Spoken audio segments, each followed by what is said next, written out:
Hi, this is Eric Martin with Board Game Geek. I'm here with Patrick Nickel from Crash Games, looking at a prototype version of Tori Neiman's Pay Dirt, due out sometime in 2014. On Kickstarter in January. Okay, you're already starting with the sales stuff. What is this? What's that? Let's start with the sales bit. What is this? I'm not supposed to say that. That's okay.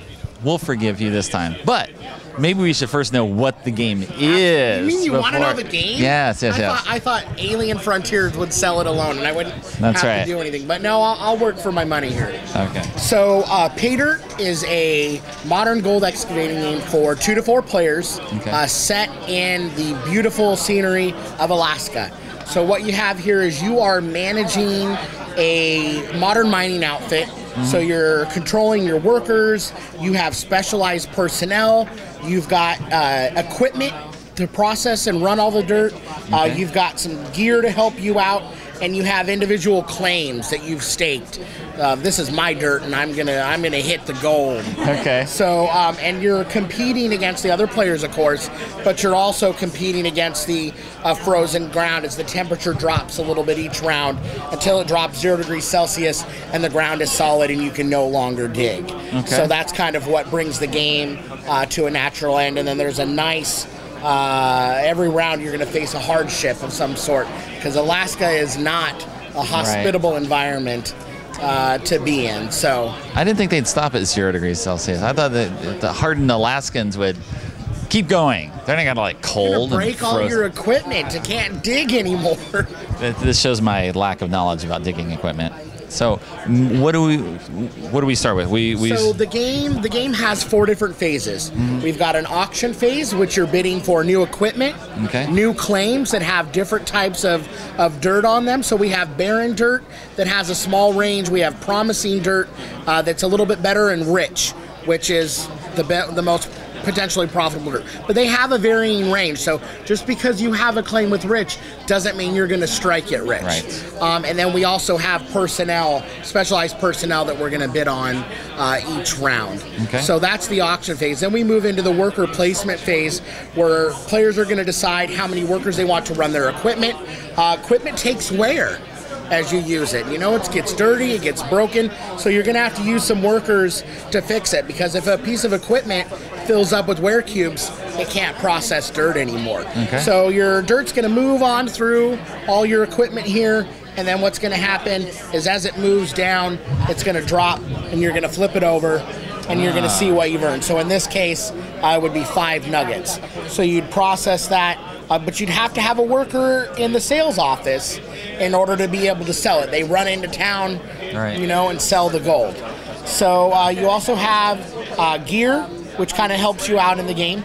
After the worker placement phase, everybody resolves the game. And what I like particularly about Pay Dirt is that it's not a real grindy player by player by player. It's a simultaneous placement. It's a simultaneous resolution.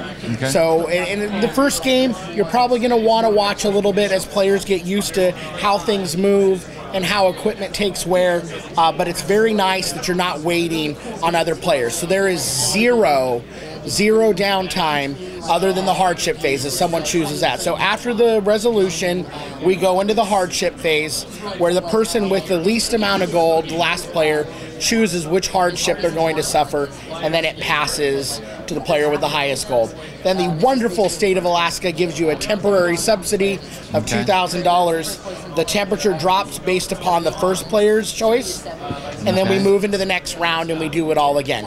Once the temperature hits 0 degrees here on the temperature track, that would be the last round of the game. So it's a very fast-moving game once players know it, and it's a game of engine building. What equipment do I want to use?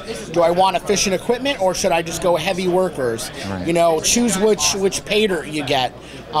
Choose, you know, what gear you decide to use, what personnel you decide to hire. You're in charge of your mining outfit, and how you choose to build it will determine whether you're victorious or not. Okay. What are the people on the side here? How do they come in? We've got different workers. Like we have Remy Roulette here, and he gives you an extra worker because you start with 5, and you can go all the way up to 10. So Remy Roulette, he's going to let you exchange your hardship with the top one from the deck. That's his special ability. Okay. So if you're not happy with the hardship you got stuck with, you can take your chances. Remy Roulette, huh? Yeah, you like that one. Okay. And you can take the top one. Some other workers like Kaylee Wrench. She basically, your equipment hardships don't affect you.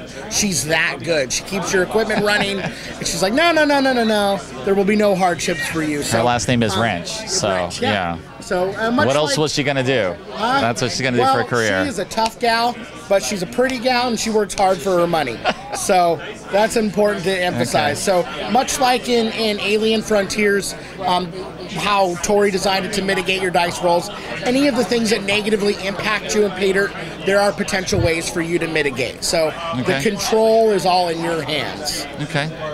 All right. Is there anything else? I think that covers it nicely. We have phenomenal art. Our artist, Naomi Robinson, based out of the UK. She is absolutely phenomenal. None of the art on the board here is even remotely final. Right. But the art you see here on the banner and on the poster and there on the box. He's got a real come hither look, I gotta say. He's like, well, get my gold. I wanted him to say, like, he's got this whole town, he's got all of his equipment, and you have the stark beauty of Alaska in the background, and he's taking that moment, he's like, I'm proud of what I've done. But everything he's done has just produced that tiny little nugget. That's so right. The things we do, it's a lot like the board game industry. All that work for just a tiny little board game. I'm gonna see. Okay, Broke Nugget Mountain.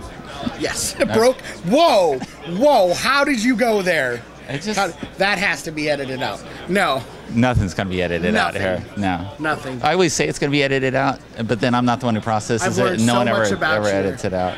So much I didn't want to know. Thanks, Patrick, for the overview. Thank you.